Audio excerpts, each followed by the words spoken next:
Hello, and welcome back to Goalie Interference. Mike McKenna of the Daily Faceoff is here, fresh off watching USA-Canada. Those were goals for the Americans. I don't care what the rule says, Mike. Those are goals. Oh, you're wrong, Ken. I know. And it's very clear in the IIHF rule book that any contact initiated in the crease by the opposing player to the goaltender, the goal is going to get waved off. So here's the problem. This is America. We are American. Those are goals. I don't care what the rule says. Those should have been goals. F Canada. Sorry. Well, you know what? This is kind of similar to when people argue this, basically what we're getting at here is that I don't like this rule, so I'm going to yell about it. No, and it's it's a rule. I know I don't like other people. Canada winning World Juniors. Okay. I can accept that. That's part, what I don't like. This is a clear-cut rule. It was explained on the broadcast. I've put it out there, and it's a rule. It's like, well, my wife cheated on me, so I killed her. I thought I should be able to kill her because I didn't like what she did. I don't like the rule. I think I should be allowed to kill her because she cheated on me, so I killed her. It's a rule. You can't do it, man. I'm going to out him for domestic violence 31 years ago. That's what we got in the world of soccer. Let's get back to the world of Golden Knights hockey. Enough of Canada. No more talking about Canada winning. Nobody wants to hear about that. I don't even think Canadians want to hear about that. Let's get to the Golden Knights. And good things were happening today, Mike. Good things. Jack Eichel's back in a white jersey in practice. That appears to mean that he's going to play. He was pulled off of IR yesterday. That even more indicates that he was going to play. They sent down a bunch of players. That even more indicates that he was going to play. Bruce Cassidy said he's not sure if he's going to play. Jack Eichel said he's not sure if he's going to play. Paul Cotter also appears to be back in the lineup. That is also a good sign. He's buzzing around. He had one of those little stick twirly backhanded Trevor Zegras things in warm-ups practice today. It was awesome.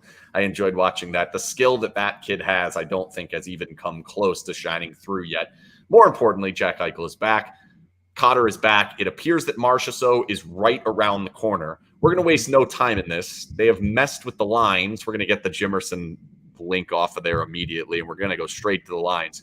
Here's what the new lines look like. Amadio, Stevenson, Stone at the top. Smith, Eichel, Waugh, Cotter, Carlson, Kessel, Carrier, Lecision, Kolazar. It's switching 3 of the 4 lines, and the one that remains is Plan E, Michael Amadio, sticking around on that top line. What's your initial thoughts on this group? I like it. I think that for me, I don't want to mess with that top line. And the performance from Stone and Stevenson Amadio these last couple games, especially going head-to-head, as much as they did against McKinnon and the Avalanche and the number of defensive zone draws that they took, the responsibility from that crew, I don't want to mess with it. And I think knowing that Jack's coming back into the lineup, which we can say definitively this guy's going to play. He's playing. I mean, he's playing. Come on. He's playing. Unless he's talking to the media, he's playing. Yeah, unless he takes one off the ankle in the morning skate, like he's playing. I don't think he's going to skate tomorrow either, by the way. Well, you know what? I wouldn't either. I didn't like morning skates a whole lot. But I think it's a good idea to mix him back in the lineup in a way that's not breaking up the first line. And maybe you get a happy surprise out of this because we all know it's been a 3-line show for the Golden Knights. You even look at the last game when Fraze gets called up. And Byron Fraze, man, I love Byron Fraze, old teammate of mine, amazing dude, great leader. But I think he probably, you knew it was a one and done thing. He wasn't going to play a lot, right? That whole line. And the only thing that catches my eye, and I'm not terribly surprised by it, is moving Nick Waugh up to play wing. Yep. That's the part that makes me a little nervous because when you're playing with Eichel and Smith, Waugh should be absolutely fine. But I really believe he's best at center. I've said that all along. And Ken, the interesting thing's going to be yet again, what does that third line look like? Can Carlson will those guys into playing really just solid hockey for a whole game, not just defensively? I mean, like, can Carlson get some magic with Kessel? Like, we've seen it at times when they get mismatched on the ice together that Carlson can help feed Kessel a little bit. But Cotter's coming back in the lineup. do anything, right? It Yeah. hasn't really generated much. I agree that there have been moments where there are passes that you're like, ooh, this looks good. For me, it's been mostly Smith and Carlson, and then Kessel's kind of been the third wheel. And I'm not saying he completely derailed the line or anything. With Cotter, I don't necessarily see him as a replacement for Smith. It's a much different style of player. He's a much more direct style of player, can make plays. I look at that and it still to me just looks disjointed, to say the least. And I guess the problem I have with the lineup when you have a disjointed third line like that is if you're going to have that, you should have the other three lines in place. And they actually do have a way to put the other three lines back in place. Like, I think there is a way to do it. And why Amadio and Wah have found their way into a top 6 when you're trying to make a top 9 doesn't make a lot of sense to me. And I don't think that this is going to hold for very long for multiple reasons. I think you're right. Nick Watt doesn't make sense on the wing to me. I'm trying to say wing and Wah at the same time and struggling miserably. I don't like him there. I don't think the Amadio magic is going to last forever. I guess I'm fine with seeing how long it's going to last. Like, okay. But then even that line, Smith, Eichel, Wah, like, what is that?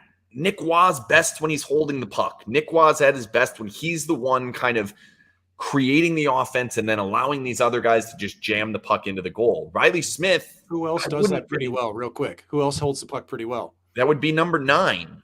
And that's the guy playing center with him. Correct. You're going to get a lot of puck possession out of that line. But is it going to generate much? And then is Riley Smith the one that's going to actually finish off those plays? Like, I look at this and I'm trying to take out Pittsburgh. I'm not looking at how it matches up against Pittsburgh. And there's an argument to be made that maybe that is why Cassidy's going this route. It's a one-game thing. They know they're almost certainly getting Marchessault back on Saturday, so then he's going to have to plug in somewhere. I'd imagine it's where Wah is. Okay, but to me, the biggest question mark is the top line. Can Amadio, Stevenson, Stone be a legitimate top line? I'm not sure the answer is yes yet. Well, they have been. And I think when you've got something that's working right now, I have zero problem with Cassidy running with it again. Stevenson's been in his best at center. Mark Stone has been utterly dominant, man.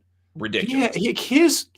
Dude, this is some of the best hockey I've seen him play. Like, his passing to his finishing, on down the list has been outstanding. You know, like, look at that.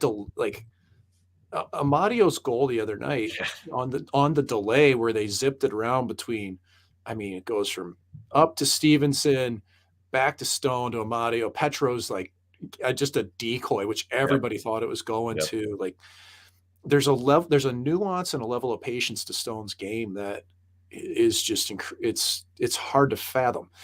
Now, what I want to kind of posit here is that, you know, we don't know Jack's health being where it's totally at. We saw even when he came back last time, you know, he wasn't taking every faceoff. They were utilizing Stevenson, interchanging them back and forth.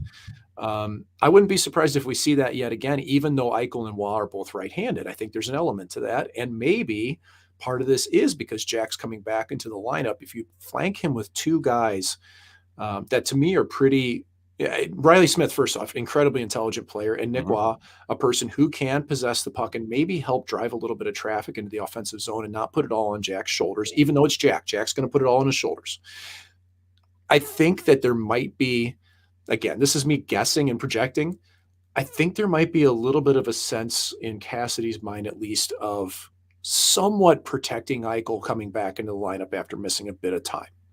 That's just one thought that maybe it is. And I think realistically, you just want to see how he does right off the bat. And I think you were spot on in thinking that this is probably a one-game look because Marshy does seem to be pretty close. And really, how are you going to know what these look like if you don't try them in a game? To me, this is a good time to do it. Pittsburgh's on a 5-game skid. I mean, they're ripe for a good game.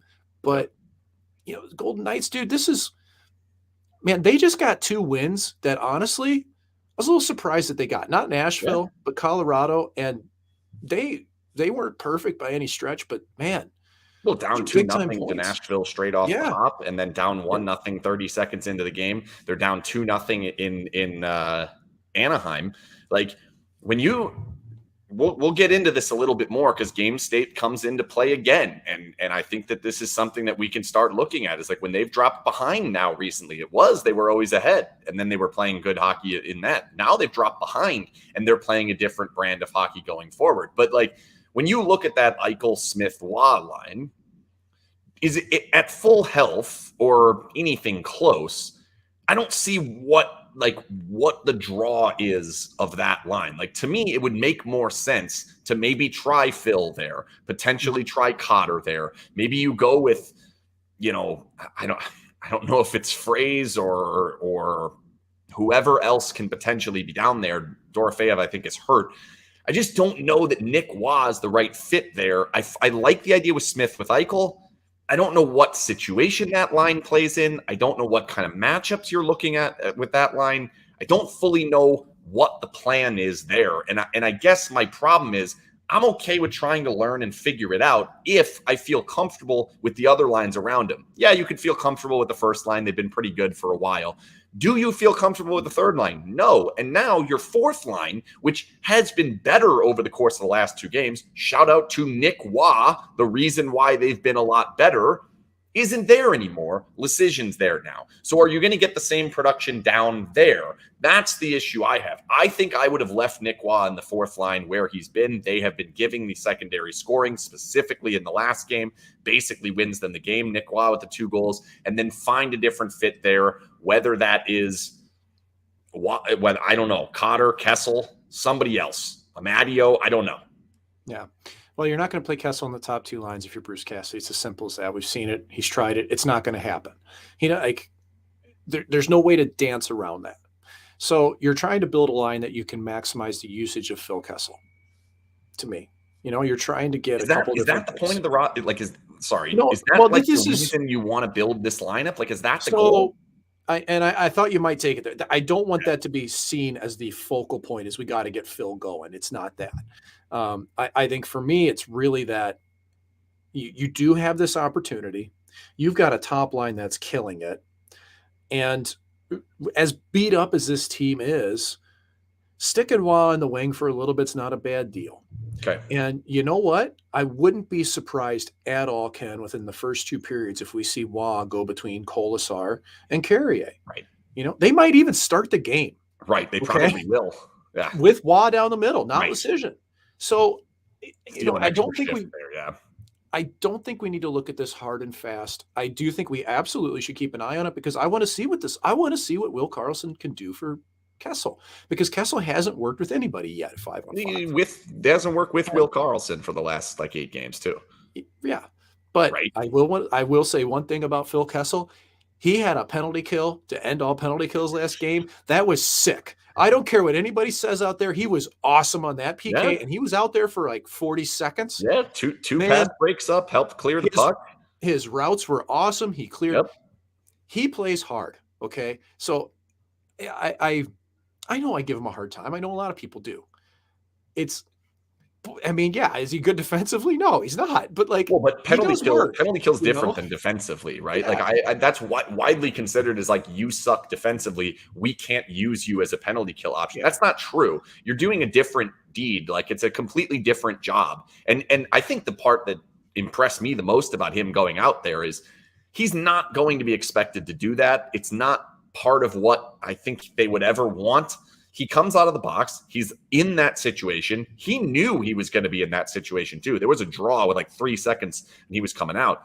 Yeah. He looked like he belonged in regards to how they were running. So I think that tells you something about Phil Kessel and paying attention to how are we running our systems so that even in this dire situation that we should never be in, he's still running it properly. He's still getting the job done. And like you said, he had a very good penalty kill shift. Yeah. And hey, we're only looking at 40, 50 seconds, but to me, that was awesome. And I think that's really kind of where this team has been. They haven't rolled over. How many games have the Golden Knights rolled over this year? No, and that could have been one right there. 1 goal straight off the top, 2 goals down the last game, 2 goals down the previous game. It's been there for them, and they have not a single time. I don't believe there's one time.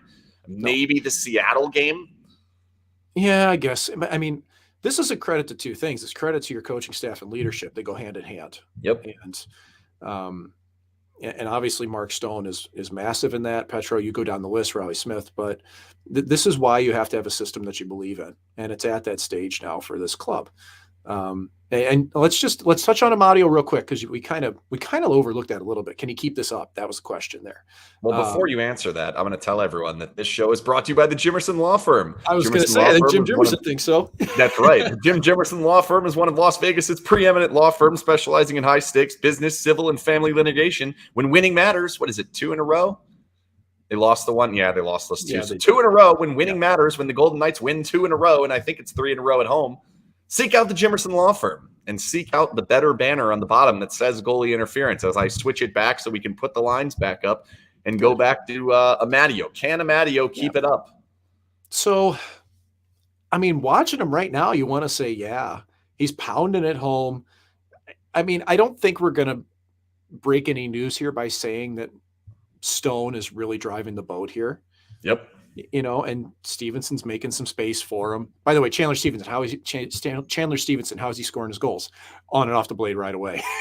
We talked about that last week. Yep. But I mean, Amadio can pound the puck, and it's so funny because Cassidy just consistently says, well, he's great at getting open. Well, he is, and that's a skill. Okay, I know that sounds kind of stupid, but man, that is really a skill. Now, here's why I do share your sentiments about Amadio and being able to keep this up and probably not doing so that there will be aggression, is just simply that, you know, you have to look over the course of somebody's career and not just the NHL, right? You got to look for clues, context clues from when they were younger. I mean, he potted 50 goals in 68 games in the OHL one year. He did it as a 20-year-old. So he has a pedigree in being able to kill this thing. Yeah.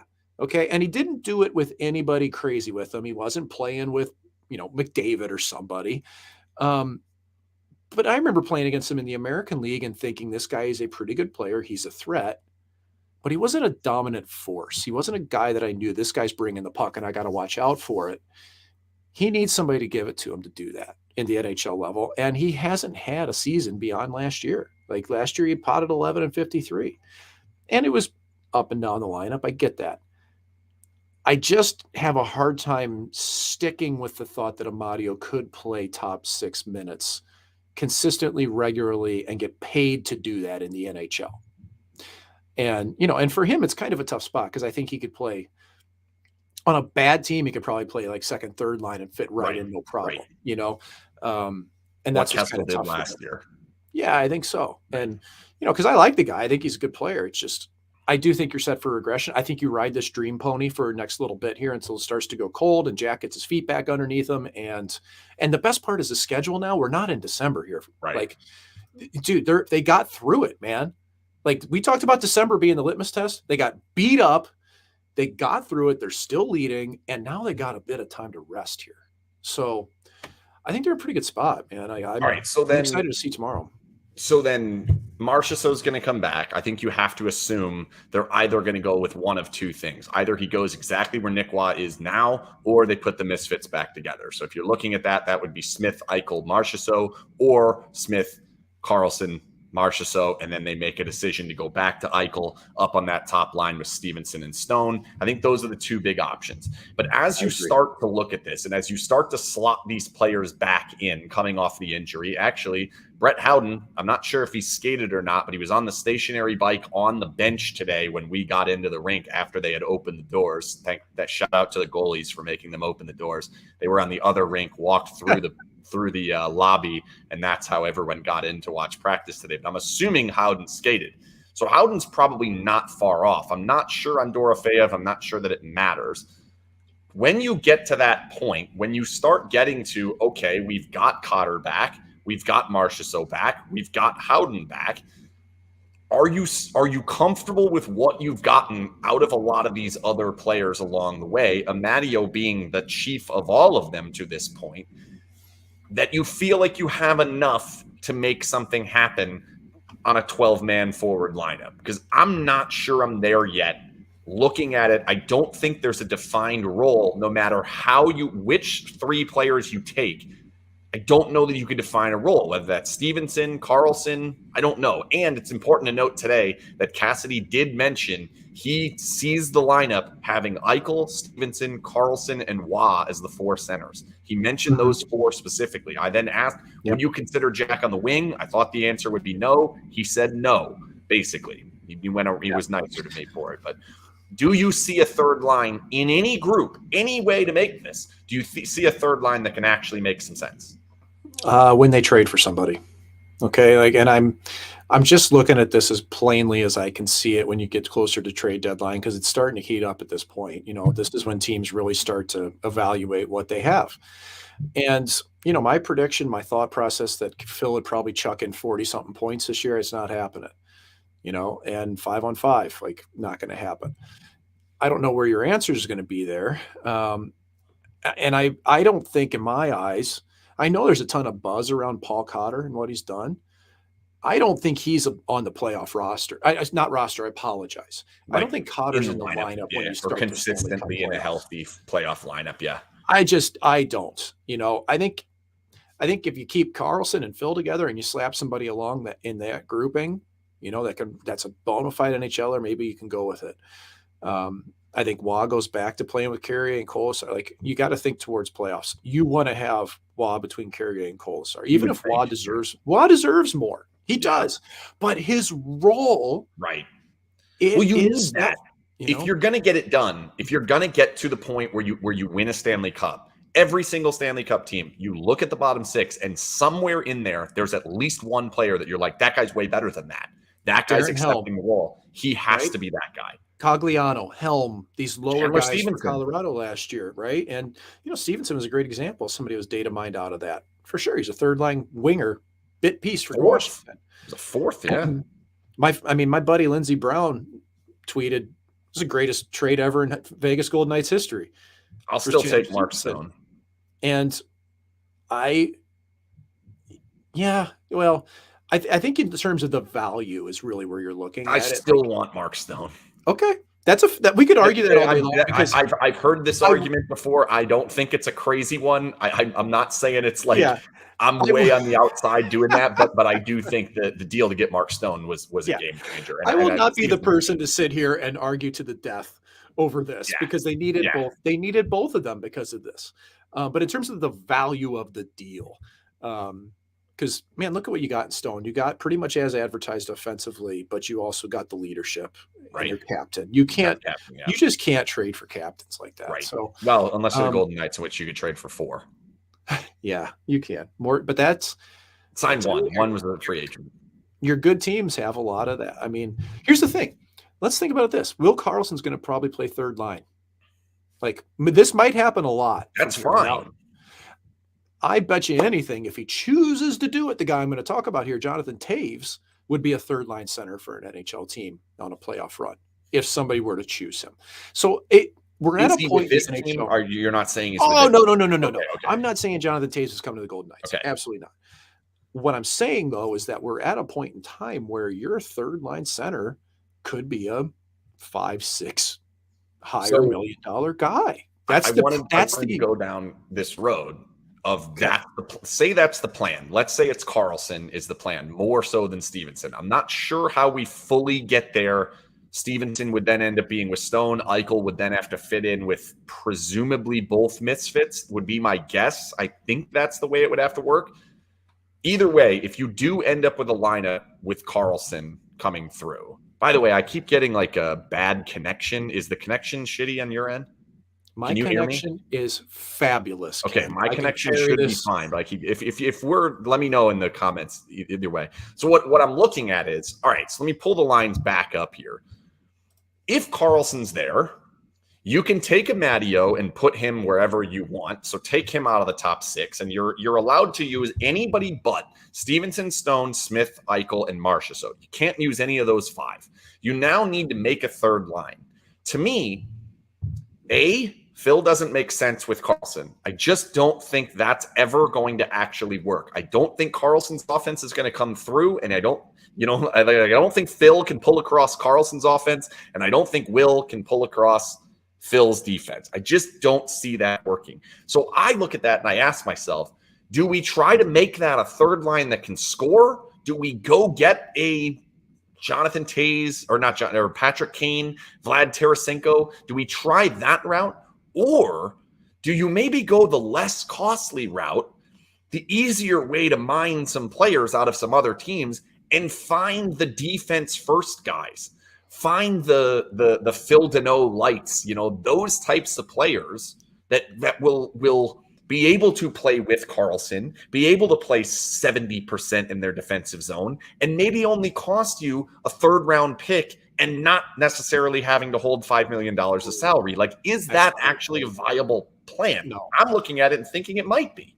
I don't think you're going to do that for a third rounder. Look what Arturi Lehkonen got last year from the Colorado Avalanche, and he played primarily third line, some second. I mean, he moved up and down the lineup, right? He's a really good player. I mean, he would be a good fit, right? Like if he were available, he would be fantastic. Yeah. If Arturi Lehkonen was available, the Golden Knights were obviously he's not going to be. If this was last year, if it's Montreal, if this was your need, he'd be the guy for me. But like either way, whether I don't want to put a particular name on it yet, because we're just going to get ourselves in trouble trying to guess who it's going to be and then trying to fit it. Yeah, we're spitballing here. We're trying to get comparables. That's all this is. Just do a generic defense first player. And I don't even really care that much about the cost. Let's say they pay the proper cost for him. So if it's a hell of a defensive player, we are paying a first round pick for him. If it's a decent defensive player, we're paying a third round. It's a deal that you look at and you say, that seems fair for a deadline move. Do you think this team's top six without Will Karlsson, with presumably still a missing winger, because I only named off 5, you're still having to plug another one in there, does that group score enough that you can then create a third line that's defense first? I would hesitate to call it just a defensive line. I think you're always looking for the right combination. I think you're looking for a line that just doesn't hurt you and can score. I mean, Matthias Janmark was supposed to be that, and Matthias was hat trick in the playoffs. He was fine, really, but that's what he was fine. He's a responsible player. I think that this club really, if they get healthy, should be okay offensively. I just worry about it's not just the offense. Like are the forwards, I should say. You really got to worry about getting all your D back that can move the puck if you're going to make this thing. And so, offensively or defensively? Offense. Well, okay. Be able to get offense out of your group in front of you, you got to have D that can move the puck. And this team's they're thin right now because to me, like Pahal, even Korzak, those guys are to me from everything from everybody I've talked to, from scouts all across Hockey Canada, everywhere. Like you're probably looking 5-6 defensemen for them. Which, hey man, great if they develop both of them from within and they play a part for this team. That's awesome. Nick Hague, by the way, I think he's looked really pretty good to me the last couple games next to Petro. And remember, we said maybe 2 weeks ago we didn't really like that pairing. Right. Well, it's been better.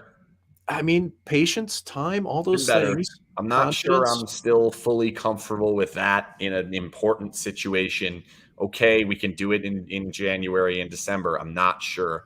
By the way, let me just answer this question. Why are you saying without Karlsson? I'm saying if Karlsson's the third line center, are you going to get enough scoring with your top 6? I'm not sure I'm there yet, especially in the playoffs when we have seen Stone tends to go cold a little bit and Stevenson really tends to go cold in playoff series. I think bottom line is you just got to find a responsible player that's going to chip some goals in, and I can, like you said, we can look at trade target boards all we want, but the value is what you're going to have to try to find. Isn't that what they've been trying to do for years here? Like you can go back to Tatar, you can go to Janmark, you can go to Cousins.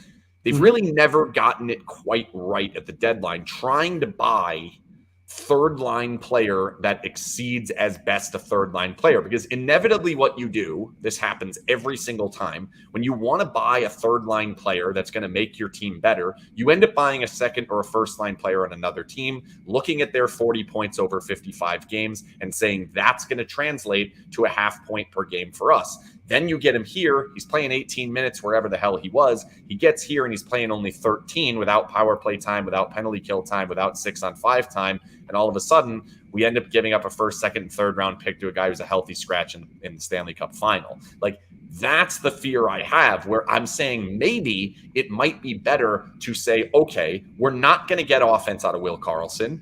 We understand that if we can have Smith and Stevenson and Stone in a line at the top, maybe even then with Smith, if you go down that road and it's Smith, Stevens, and Stone, and say they don't even have to score. Jack's going to get us our 1.5 or whatever. The rest of them can get us another one, and we're winning games 2-1 because we have a third line that rips apart whichever top line we're playing against. I think that might be the path. Well, I mean, I don't disagree. I'm not going to fight that a bit. And tell me if they can survive there. Okay. Right? Well, yeah. Play for a sure. 2-1 game. Can you play a 2-1 game with the two goalies you have? I don't know. Boy, I don't. The utter truth is I don't have confidence in what Adin Hill would do in those situations long term. And for Logan, I haven't had a problem with Logan's game in the last couple.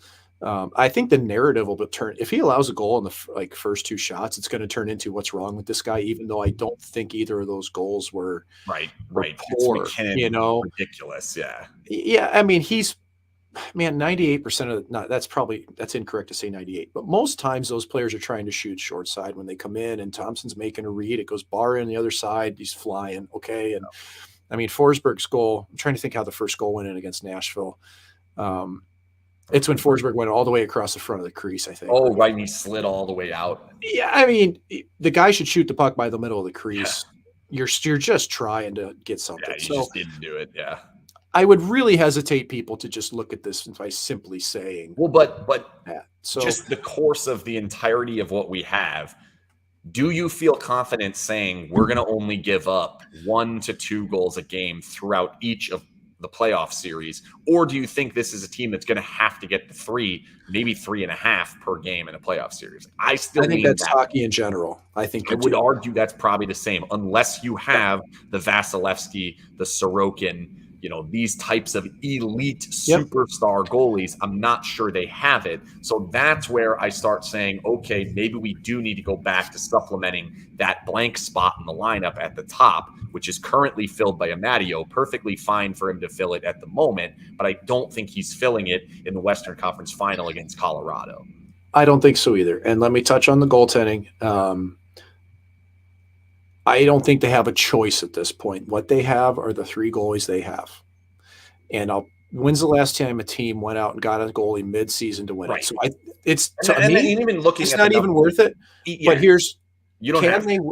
if we're going to just look at this bluntly, can they win a Stanley Cup with Logan Thompson? I think they can if this team plays at its absolute peak like they did at the start of this year. There were no problems.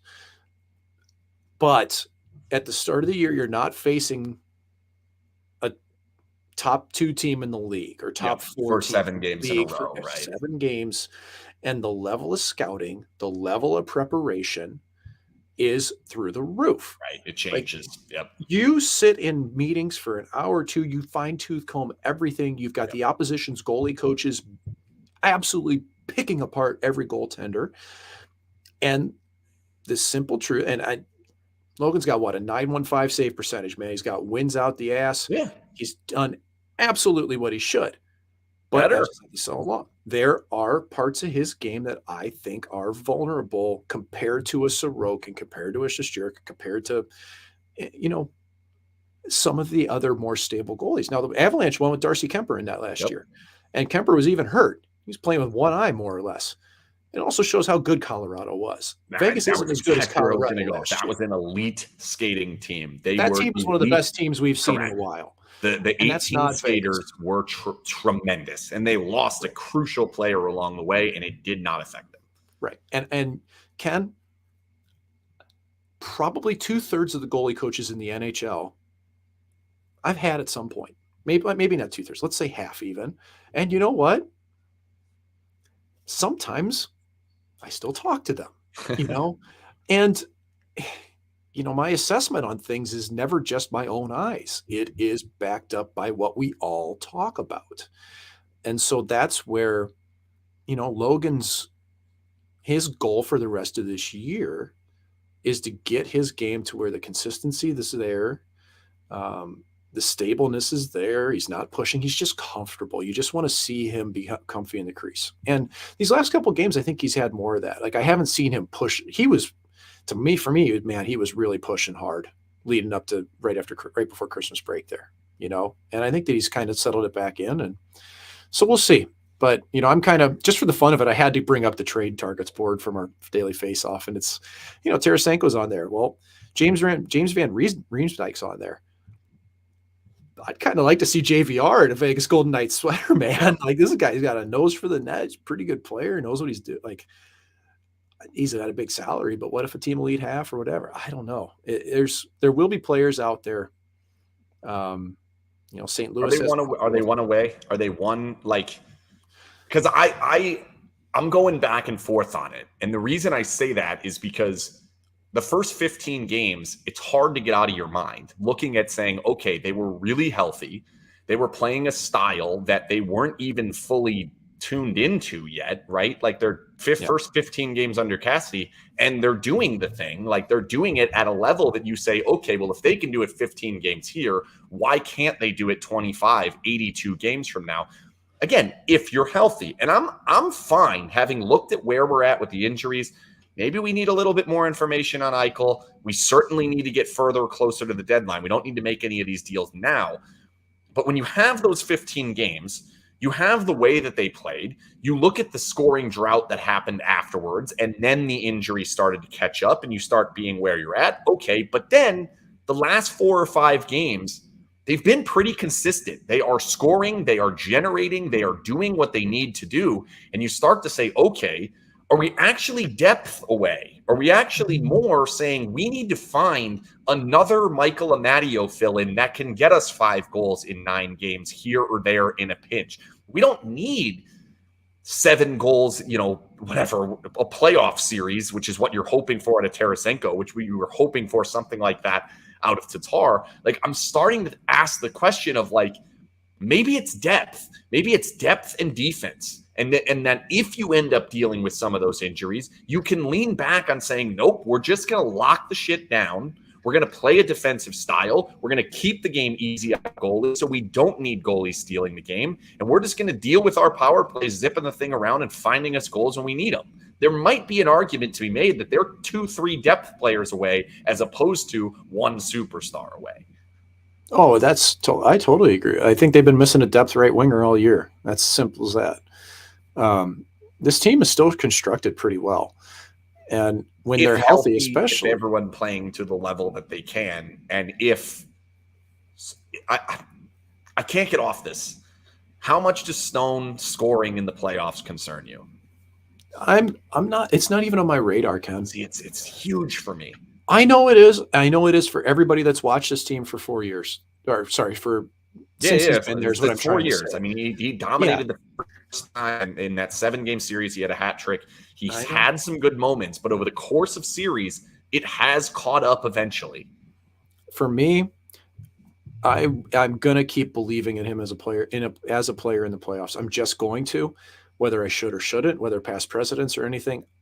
I have that belief that he can. And I think that the coaching staff and everybody has to have that belief that he can. Because there's really no other way around it other than saying we have a fallback plan of his defense never suffers. We know that Carlson's defense never suffers. Yeah. In a world in which the scoring stops, maybe those two play together, and that's 90% defensive zone start, right? Like, we just give them all the defensive zone. Like, I was surprised how many times Stone's line started in the D zone last game, but that was the matchup. You had to. So, they had to. How else are you going to go about it? You're going to put the misfits there with Kessel. Like, it was unrealistic. Third line couldn't do it. In the fourth line, you're not going to play all that off. They didn't really have a choice. They held up okay. That Colorado team, we gotta be careful. The same thing we were saying all year long last year about the Golden Knights is like, this isn't quite it. And Colorado may never get healthy again. It may not happen for them. We're not far enough along that I'm willing to say that. But, like, I don't want to go nuts about beating Colorado with your depth player scoring. You can look at, they did pretty well against McKinnon when it wasn't the fourth line on the ice against them. Yeah. No, I agree. I think this team really is at the point where we're parsing for what they need already at the trade deadline. But there's going to be ebbs and flows until we get there as well, right? I mean, if Martinez, let's say that Martinez has a broken foot, that's 4 to 6 weeks. We have no idea. No one said a word, right? We don't get anything. I mean, Theodore, who knows, right? You got anything on Theodore? I asked about him today, and there was no update other than we'll know more when he's skating, which seemed to be still a ways off. So, I mean, they're missing 2 of their top D. 3. White Cloud's out still too. I've been really impressed with them. But I think if you start getting closer to trade deadline and these guys, you have to assume these are fractures if they're all 3 missing this time. Simple as that. And if that's the case, there's a finite timeline for them to get back in the lineup. I'd be more concerned if they were things like the Martinez situation last year where he just wasn't getting healthy and we didn't know when it was going to be. So I think you have to keep riding for that. And thinking that, yes, you will get help down the road. It is going to happen. They will keep leading the division because, I mean, really, who's going to catch them, Ken? LA's getting pretty good goaltending. I still don't think that they're really going to catch Vegas at this stage halfway into the season. Seattle's not. There's no team to me that is a threat to Vegas in the long run here, unless Vegas just goes complete corpse for 10 games. Which with Cassidy's system, I don't see happening. It seems unlikely. There is the fear that, with all the defensemen out, maybe if Eichel doesn't come back and isn't quite himself, at least right away, the schedule, they do play enough difficult teams that it could potentially be a bit of a problem. But they're going to have a handful, though, with a Dallas or a Winnipeg or a Minnesota. Big time. We're not even looking at Pacific Division at this point. You're starting to look towards second round in the Western Conference, and it's going to get up. You're facing a different animal with those teams. The other thing is you might end up with a Central team in the first round if you win the division. You might end up with Colorado in the first round. You could end up with Colorado in the second round if they end up at a wild card spot. It gets dicey. Yeah. It's not going to be easy for anybody out of the Pacific. Simple as that. So, yeah. Right, let me ask another question because I'm not sure where we're at yet. They've played well. There's been good moments. There's been good things that they've done. We're not quite to a point that I think I have a full understanding of if we get exactly what the Golden Knights want. You play a playoff series, you play a regular season game, whatever. If you get the exact style of game the Golden Knights want, what is it? How does it look? What's the score? What does that look like? It's a 4-2 win with an empty netter.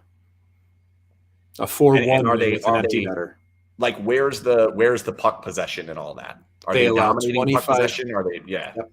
They allow 25 shots against. They control the metrics. They have the puck 2/3 of the game. The power play scores. The penalty kills perfect. And that's what, of course, I'm parroting what every team wants. Well, but this is realistic for this team. Toronto. Toronto has just run and gun with St. Louis 2 games in a row. That's not Toronto. They will not win a Stanley Cup winning games 3-1, 2-1. The Golden Knights, if they're going to win in playoffs, are going to win games like that. 1 goal against, 2 goals against, 3 tops. It can't be more than 3 because the scoring is going to be tough for this club. If it's 4 goals that they score for me in playoffs, it's going to happen in overtime. Yeah, that's fair. I look at it and there's a part of me that looks at the way that Cassidy plays and says, okay, the answer to that question is they're not going to give up much dangerous around the front of the goal. And that's the way that it's going to go, whether that means 2-1, 2-0, 3-1, 3-2, whatever it happens to be. They have to be that type of team defensively. I think, and this might not be fair because of how many guys have been out, because of how it goes, I just don't think they're ever going to be truly immune to that consistent turnover in their own end. I just don't think they have the players to stick away from that. So it leads me to say I think they've got to be able to score offensively.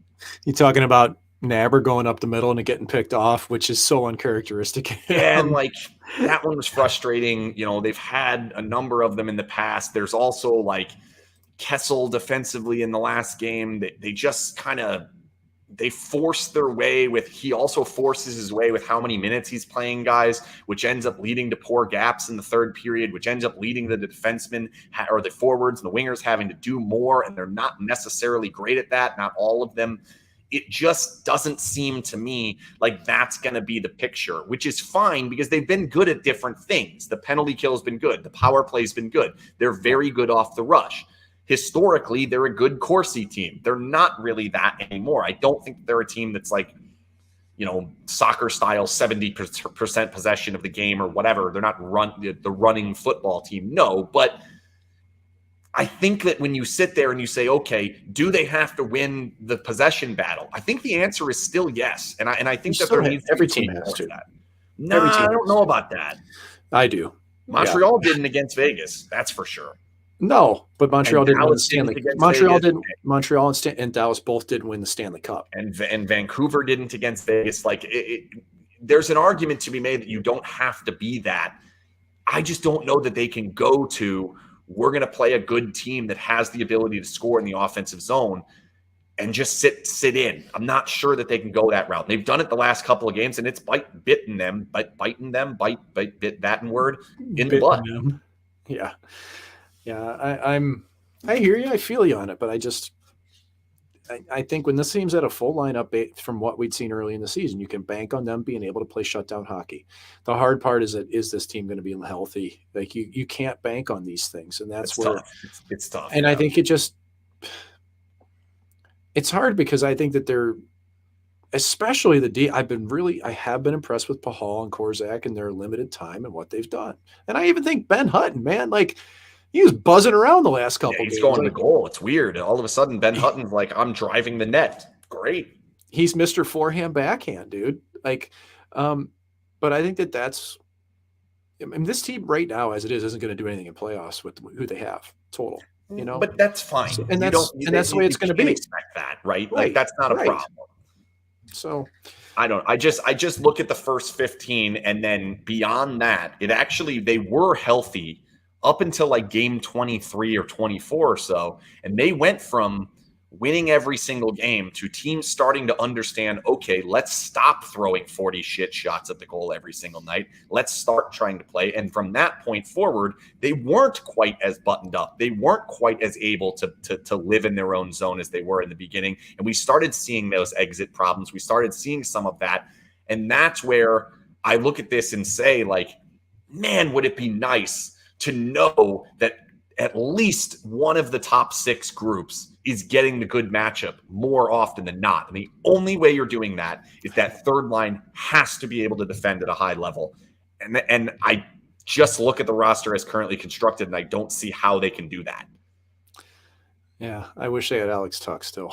Yeah, and he's not your shutdown guy, but boy, he would add the offense. He would allow you to push Smith down or push something at whatever it happens to be.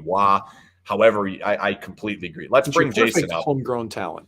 I want to go to the hot take because I brought the hot take up before. I don't think I've asked Jason about it. Here we are. We'll bring up the hot stick. It appears that Jack Eichel's going to play tomorrow. We're on board saying that that's going to happen. We missed out on Brossoit coming up last week. Oh well, not our best prediction. All 3 of us wrong. But do you think the power play takes a step back with Eichel coming back? You've been harping on this all season, and I'm okay with it. I mean, you've had some figures to back up your argument. It's been okay, right? It's been okay this year. I think it's been really good lately. I think it's a weapon now. I don't see how it gets any worse because of him. Okay. Maybe it comes down to earth a little bit. Maybe you could argue. Yeah, I mean, like Mike was saying, the defensive, some guys that are getting involved that normally wouldn't. So as of right now, I'm going to say that it stays relatively around the same. I can't imagine it getting much worse. Yeah, I don't know though. Like I'm actually really hopeful that Jack paid attention to the power play a lot to see what was making it successful, and that when he gets back into the lineup, he can seamlessly enter that mix. His game is his game, but I think that the directness of their power play has really changed things, man. It's pretty simple. It's move the puck as quick as you can and pound it from the flank. Move the puck as quick as you can. Try to get it to the middle. It's almost been personnel proof, right? Like there's been a lot of personnel in there, and it's just Marshy doing Amadio. the same thing. Yeah. Miramanoff on the top, Smith on the side, Kessel on the side, different guys in the middle. Stevenson's been in the bumper, Waz been in the bumper. Like it has been different players, and it does seem personnel proof until you put alpha personality back in. So the fear is that Cassidy is forced to use him that way because the price tag, the player that he is. I mean, you're not going to not the play benefits him. you get from him. Well, no, I'm just saying he, like Mike was just saying, you hope that he watched what was going on. How does a guy like that come in and then be a secondary role? Yeah. On that I don't know that there's a really good answer to it. And I don't think there's like, they should not play him or whatever. I guess what my concern is, and this goes beyond a power play, and I actually think it does go into 5-on-5 as well, is like they haven't had that player that just holds the puck and drives the offense. They don't really have that guy. The closest thing is like Nick Waugh, and he's not that guy, right? But like he is the one who brings it in. He does hold the puck up, brings the other guys in. Stevenson sort of has it. I do wonder when you get to this, like, does your team fundamentally change when you have this player playing 20 minutes? While he's terrific and doing a lot of good things, I've made the argument in the past. I may end up making it again. I don't know that he's a true plus player. I think he's an even player. I think all the good things he does and the plays that he generates for you, I think they come back your way sometimes against you. And right now, they're not playing at an even game. They're playing above that. They've been better than the other team a lot of nights recently. I hope that doesn't change now, knowing that you're putting 20 minutes in and building an entire line around him and taking probably players that have had some success and taking them away. Mike, you might know this real quick. Did Colorado change their power play when McKinnon was out? I mean, not really. McKinnon's still your possession guy off the wall, driving it forward. It's just a little bit different look because they don't have that same type of right-handed threat. I think they put a little bit more emphasis on getting the puck to Rantanen. So, yeah, I mean, slightly. But you're also pretty much going through Cale Makar no matter what. It's just that McKinnon and Makar would play off of one another. So kind of exchange, yeah. And especially because McKinnon is right-handed, it was a little bit tough for them to find a replacement. I mean, JT Compher played some of those minutes when he was out and some others, and they're not the same player. So did they change? I guess, did they change who was quarterbacking or was the focal point of the power play? Yes, but the actual structure of it, no, not a whole lot. So, but I think that this is a very real question. Why has Mark Stone played his best hockey with Eichel out of the lineup? Without him, yeah. Yeah. I don't have a great answer. And beyond that, like, I'll take that a step further. Maybe that's why he's fully healthy. Well, yeah, he was healthy at the beginning of the year. He's healthy at the start of the year, too. He also is doing more defensively. The knockdowns in the neutral zone, the plays at the blue lines that have been really game-changing plays weren't there with Eichel. They have been there without Eichel. And maybe leaving him off the same line, like maybe not playing on the same line is the answer. That's what they're trying to do here. But well, I think that's what I'm saying with that first line. Like I think part of this too is still like Mark had to really learn when he could pick and choose his spots within Bruce's system and feel comfortable with that. Because his game is, I mean, that's a great word for it. It's a very, very cerebral, instinctual game that is built around controlled aggressiveness. You know, like Mark knows when to go. He's not a balls out all the time guy, but if he smells blood in the water, he's going to get the puck. He feels that, he senses it. And when you do get introduced to I don't want to call Cassidy's system constricting, but within the defensive zone, it's not as aggressive as DeBoer's was. It's definitely not as aggressive as what we played for with Guy Boucher. I don't even know if we had a system. Our system would change between periods with Guy Boucher. He'd walk in and go, "All right, boys, I had a dream last night that we went to the 2-1-2 forecheck and we're going to do this and this." And he'd draw things up. And I'm like, dude, you're not Martin Luther King here, man. And so I think that probably, in my eyes, was a big change for Mark to really, within a system, know when your timing is right for it. And again, Now, I'm projecting with a lot of this stuff. I don't know. It feels like he's comfortable in his timing now. And I do think it's different with Jack because Jack is the first guy on the puck so often, right? I think Mark gets a bit more of an opportunity to do that, not playing on the same line as him. Are you maximizing the lineup, playing them separately? That's what we're going to find out. I don't like it. I don't like it one bit. I like this experiment. I like the experiment. I like it on face value. I like the idea. Just the simple, overwhelming or overarching idea of we have a $10 million player. We have another $10 million player. They shouldn't play together. Just that's just my simple idea. In the idea being, we need two lines out of you two. You each have to generate your own line.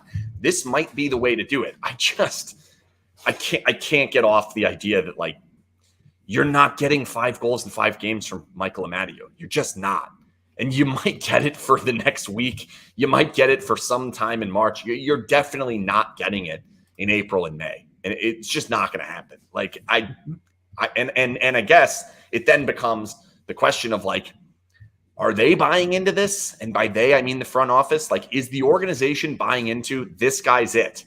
Michael Amadio's it? Like, are they there? Or I don't know. That's going to hurt them if that's the case, because there's so many other weapons out there that other teams will go out and get. And then we'll be talking about first round of the playoffs. Is Michael Amadio going to score at the rate that he was in the regular season? And I think all three of, I think everyone. Maybe, I don't want to speak for Mike, but I know Ken and I both agree that probably won't happen. Whether it does or doesn't, I don't know if Amadio is going to really have that chance all the way into the year. He might. But, boy, you can really hear it with Cassidy's words that there's an air of doubt in his words too.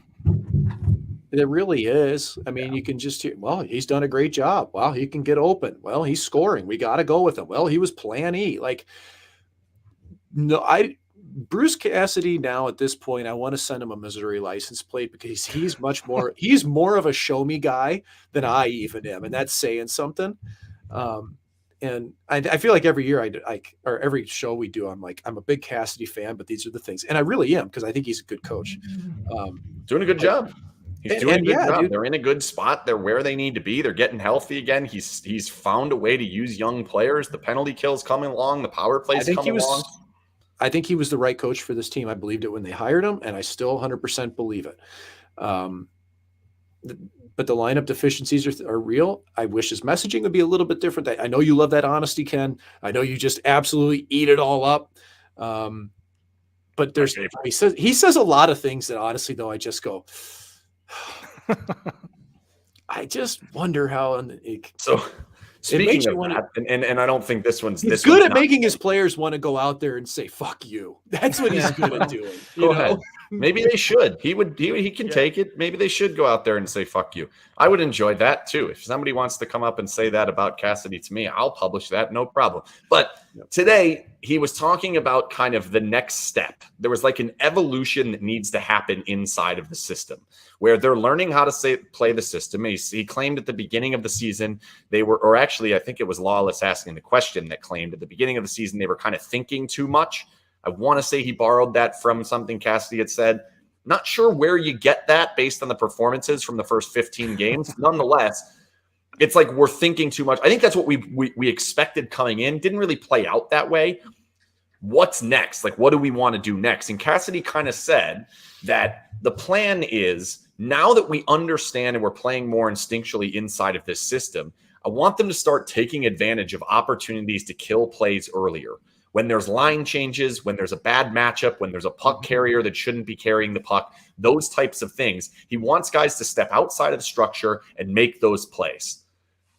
That, to me, sounds spectacular at face value. Sounds good, doesn't it? It also sounds to me like we're going to be banging our head against the wall saying, why don't they just play in their damn structure?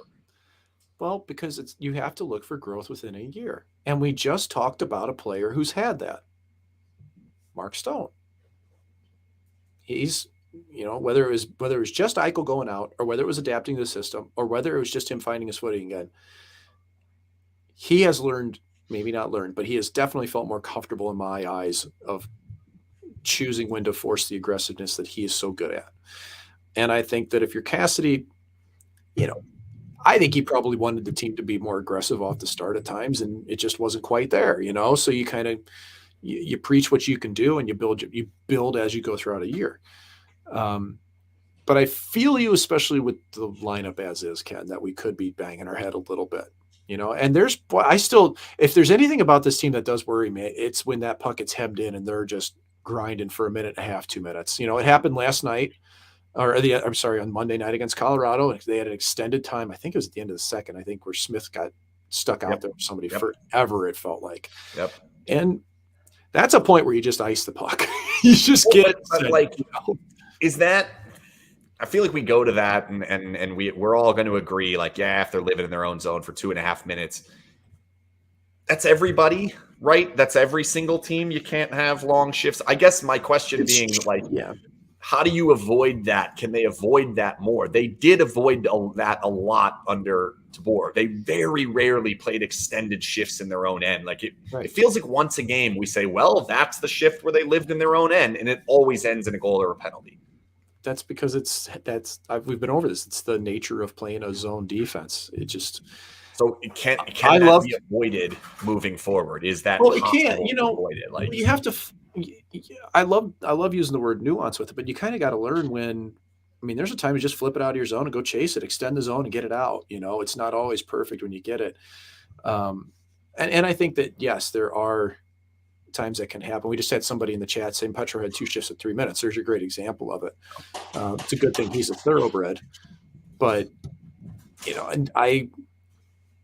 that's one thing I think could be a downfall for this club. I think it was a downfall for Boston against St. Louis in the Stanley Cup Finals a couple of years ago.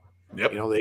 They got bombarded, and there was a couple of what I would call eventual goals. It's the same thing as you just said, Ken. It's either I've been the goalie before going, this is either going to end up behind me or we're going to be on the kill. You could just feel it. That's when I just start yelling, ice it. I know that I've got to get the puck covered or else we're going to take this one in the hoop. All right, I'm thinking about it, and the comparison of DeBoer and Cassidy. Either way, whatever's happening, it's still successful under Cassidy. So, there's times that, like you said, they will be hemmed in their own zone, but usually they come out of it and then steal that next goal to give them a 2-goal lead, and then after that, it's really tough to beat Vegas up 2. So I don't know. I guess I'm more excited to see what happens with Eichel and Stone, because personally, I would like to see them together. It's not going to happen to start tomorrow, right? No big deal. But eventually it's going to go back to being, because that's how you win in the playoffs. Your stars, your heavy hitters. That's how you're going to win. You need them on the ice as much as possible. Yeah, and there's a couple ways to do it. Obviously, you have to have good defense. That's the first and foremost thing. But your best players, for the most part, man, they got to show up.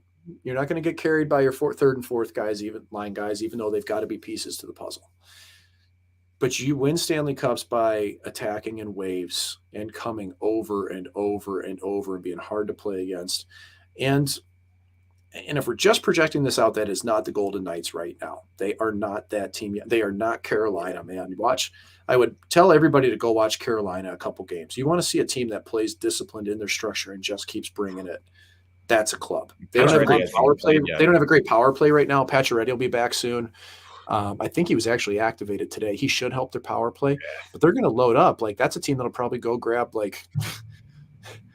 O'Reilly or Horvat or Taves or somebody, they're going to go for it. So this is what you're going to be up against. Fantastic goaltending too. So, it gives them options in net. That one might change. That's a similar situation to Golden Knights. You could very easily look at that one and say, is that the guy? No, this Kochetkov I've got. And what's funny, Antti Ranta's won the last 5 straight for them. Kochetkov hasn't touched the net. Okay, and he's been sick. So and Ranta's not the guy. They're not going to win a cup with Ranta for me. How do you pronounce it? Kochek? Well, it's funny because I've heard on the broadcast often they say Kochetkov, but if you go to the NHL media site, it's Kachkov. Okay. So I think the NHL media site is right, but I think the player hasn't had the stones to say to everybody on broadcast, say my name right. It's Kachkov, but I don't know. It's just NHL media site. 1-for-1 trade. him for Thompson, you in? Yes or no? Oh, jeez. Yes. I mean, listen, Logan's done a great job. I think I'm going to do it.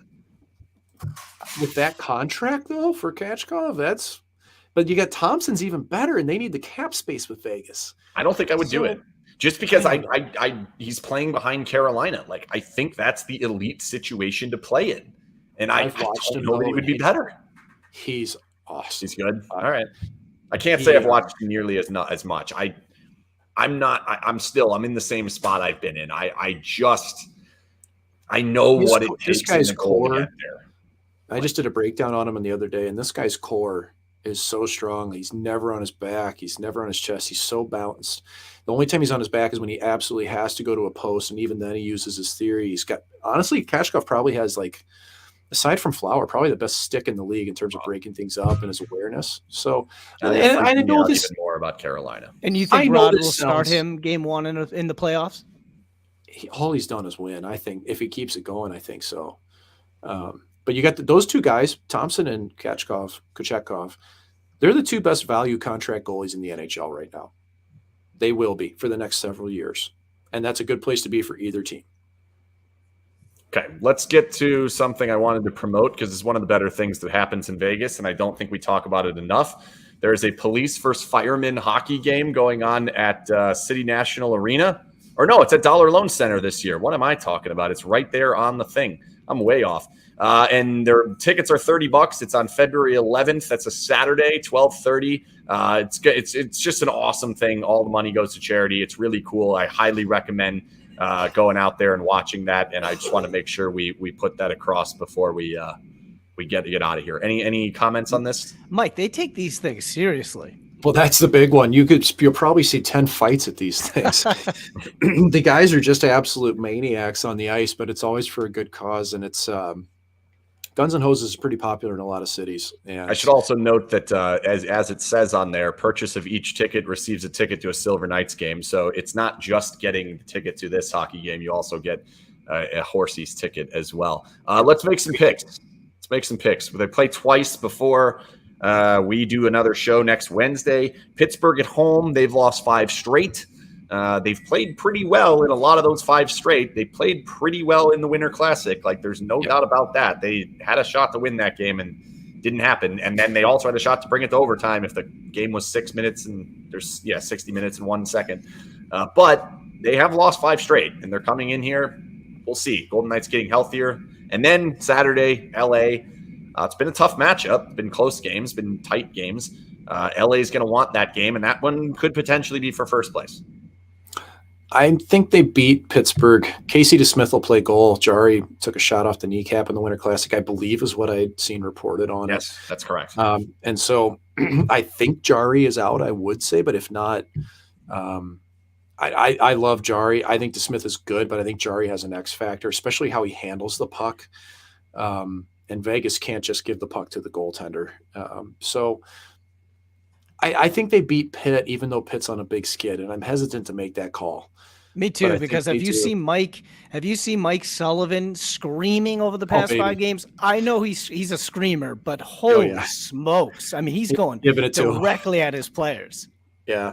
And I mean, Letang is out because he's injured and poor guy's dad just passed away too. And so Pittsburgh's kind of in a slump right now, in a bit of a funk. I think that LA game's going to be tight, man, but I think the final score will be tight, but I think there's going to be major momentum shifts in it, if I have to guess. I think it's going to be a game that goes to 3-1, then it gets to 3-3, then it gets to 4-4, and then it finally ends up 5-4 somehow, some way. And gosh, I want to pick the Golden Knights in both of these. You know what? I am. My gut says they're going to win them both. I don't know. Does it matter who's in net for you? Oh yeah. So I mean, we haven't seen them both. They've had 2 days off. Thompson's probably, I would assume he goes tomorrow, then the day off Saturday, and then they have 4 days off after that. He could easily get all of them. He's going to play them both. I mean, we didn't see LB get recalled. We both thought that was going to happen. So to me, it's as light as this schedule is for the next 2 weeks. You're riding LT at least through that Edmonton game. I think it's a college schedule basically, and then the Dallas game on the 16th. by that point, you'll have to reevaluate, I think. 3 in a row in 3 in 5 days. Yeah. I'm with you, Mike. I think I would like to say they beat Pittsburgh, but I'm a little worried about a veteran team on a skid like that, especially with, like I said about Sullivan, and he's hearing it, by the way. I mean, he's hearing it in Pittsburgh, and I don't think his and the lines being mixed up. That's one of the things that I'm a little concerned with. I don't know. Yep. So, yeah. I do think LA gets them, and I think it's a tight game, but I think LA is very, very motivated to get this one. So, not that Vegas isn't. I just this one feels like an LA win. This next stretch, though, man, they gotta make these fans feel good on home ice, right? They got 7 home games in a row. Yeah, you want to start winning some of these, and it's not easy opponents. Like I know Pittsburgh's lost 5 straight. LA's a tough opponent. I get that Florida's down this season, but the talent that Florida has, you cannot take that lightly. Edmonton, we'll see what happens there. I mean, if there's no Draisaitl, that's a lot easier game, and maybe that is going to be the case. Dallas, Detroit, Washington, like there's some tough teams, and then the trip it's a hard trip before the break. New Jersey, New York Rangers, and then New York Islanders on a back-to-back. It's a tough trip. You want to win some of these games. I'm a little concerned that eventually this lacking 3 defensemen is going to catch up. I don't think you could play 30 minutes a night for Pietrangelo all the time and get away with it. I think we've seen it at different times. Nashville was the perfect example. They blew that game because they played the defensemen too much in the previous games. You can live with 4 defensemen for a period if you haven't run your guys into the ground. He had run his guys into the ground. They crumbled. They weren't able to find a way. Luckily, they end up getting that win. I think one of these 2 games is going to catch up. Not really sure which one it's going to be. And then the jumbled lines, the fact that he's going to jumble them up more as one of these games goes on. One of them is not going to go well for a period. It's going to jumble them again. I think that's just going to make life a little bit more difficult on the defense. And I think at one of these games, I actually think they're going to lose bad one of these games, but I think they win the other one. So taking the 2 points out of the next 4, I don't think is that big a deal. I think they'll be perfectly fine. But I do think they get smoked. We need to write down these things so we can actually. No, we shouldn't. I think the exact opposite. I think we need to tweet them immediately after. I think what we need to do is we need to make predictions that are real strong right at the end, an hour and 10 minutes in, so that the only people that have watched this far are people that actually kind of enjoy us at least a little bit, so that when we're horrifically wrong, like we were last week on the Bressois coming up thing, when we're just way off, they're like, yeah, it's fine. I like those guys. Those guys seem to be having a good time, right? So much better than writing it down and like coming back and you're like, well, Ken's 17 and 40. Jason's a little bit at 18 and 39. And Mike is, like, we don't need that. I thought our intern was writing all these down. Yeah, that would involve him doing something. Blaming things on interns is blame something on the intern. All right. Yeah. Thanks again to the Jimerson Law Firm, as always, for presenting Goalie Interference. We'll be back next Wednesday. Our podcast, our plan is sometime in the next few days. We had some schedule changes, but we're going to try to get that done in the next few days. And then we will be back next Wednesday, same time, 7 p.m., 2 games between now and then. You got any parting words? Oh, I got a setup for Mike. Okay. Mike, you and I we were texting about how upset I was about the 2 goals taken away by the U.S. today, unfairly taken away. But you explained that the rules are the rules. Have you ever been in a situation internationally? Have you played internationally? No. So you passed in the Olympics, right? I passed on World Championships, and I passed on the Olympics when I signed an NHL contract. So effectively, yes, I passed on wearing my jersey twice for different reasons. And it was one of the things that I had heel spurs. God damn it. Ooh. Yeah. Draft dodger, 100% draft dodger. Yeah. Do you remember a goal being taken away that really hit when you were in net that really helped your team out, or a bizarre situation where you thought it was a goal, but it was taken away? I feel like I had at some point in my career, I can remember being penalized for knocking the net off and me going ballistic because the net failed. I went crazy. It was in Syracuse, and I did it on purpose. I have not even seen the highlight, and I know for sure. I was so mad. Gosh, it's such a good question because I know there has to have been. I don't think I had any really taken away though. You know what? I can remember one in playoffs. It was Portland against Hershey, and in the American League, the only video review they have comes from on top. It's above the net. All you can see is whether it crossed the line or not. And I remember that this play, we thought we'd scored, and it goes to video review, and the referees get off the ice. And this is against Hershey, who is Washington's affiliate, and one of their development guys, goalie guys at the time, was Olaf Kolzig. And I see Olaf Kolzig, who's a friend, by the way. I mean, but I see him walking down to go look at the replay with the refs. And I'm freaking out. I'm so angry because he has no business being anywhere near those refs at that time, right? And it turned into like this group thing, and I'm just furious. They wanted his opinion. Smart guy, good goalie. But I can't remember what the outcome was. So here's one. I want to give this one real quick because story time with Mike, this will finish it off for the day. There is an American League referee named Terry Koharski. It's Don Koharski's brother, and he's going to be retiring soon. And I've known Terry since I was 12 or 13 years old, when his nephew and I were teammates in in Bantam hockey. Somehow I weaseled my way into going to Six Flags with the family. Long story. But Terry's retiring soon, this coming month. But one of my absolute favorite moments in all of my career occurred with Terry Koharski on the ice with the team I was on at the time, playing against the Providence Bruins, who at that time featured Brad Marchand. And Brad Marchand had just played a couple games up in the NHL. He'd gotten sent back to the American Hockey League. I don't think I've told the story before, have I? Was this like 08, 09? Something like that. Whatever. You'd have to look it up. So Marchand comes back to the American Hockey League, and I think he'd played, a couple games in the NHL. He's 20 or 21. He starts lipping off to Coho on the ice, and Coho's notoriously a guy you don't do that to. Veteran referee. He absolutely loved teeing up rookies. 10 minutes. I mean, I've seen him give a 2, 5, and 10 off the opening faceoff. It's incredible. It was absolutely awesome to watch him at work. And Marchand starts lipping off, and I'll never forget because it was the second period in Providence, the dunk, and I'm in the crease. Marchand's at about the hash marks. Coho's on my left side. Marchand starts giving it to Coho. Coho's not having it. And he looks at Marchand and he goes, "Who the fuck you think you are? You get 2 fucking games in the show. You think you're fucking hot shit? Fuck you." Boo. And he nails him with a 2 out of 10. And he goes, out. He goes, yeah. So he tees him up. Marchand gets called up. Then, like the next day, and never plays another game in the American League. That was it. That was the last moment in his AHL career.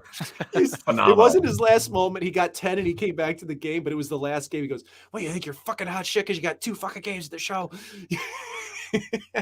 I mean, is that why he did not make it up to the NHL? Is that why he was a life AHL ref? No, not a bit. Some guys just don't, man. Like it's like anything else. Like if you don't make it when you're younger, you kind of become a lifer guy. And when you get to be a veteran ref, you're not going to go up when you're 50 years old. And by that point, you've probably gotten a real job. He was a baggage handler for American Airlines for all these years. So he'd fly all around, referee games, do other stuff. And I mean, Coho is just an absolute gem, man. Like, and the funniest part is that they both have maritime heritage. Like Marchand's from there and Coho has heritage in the Maritimes. So it's one of those situations where if you grabbed them both and told that story, they'd be howling the rest of the night, sharing beers over it. You know what I mean? And that's just, man, it's a great example of why I love this game sometimes, because shit like that just, you never forget when it happens, man. And it's so funny. And looking back on it, it's only gotten funnier as Marchand's just been an unbelievable NHL player. And as John says, that is one hell of a finale to this show. Thanks again to the Jimerson Law Firm. We'll be back next week. Good night, everybody. See ya.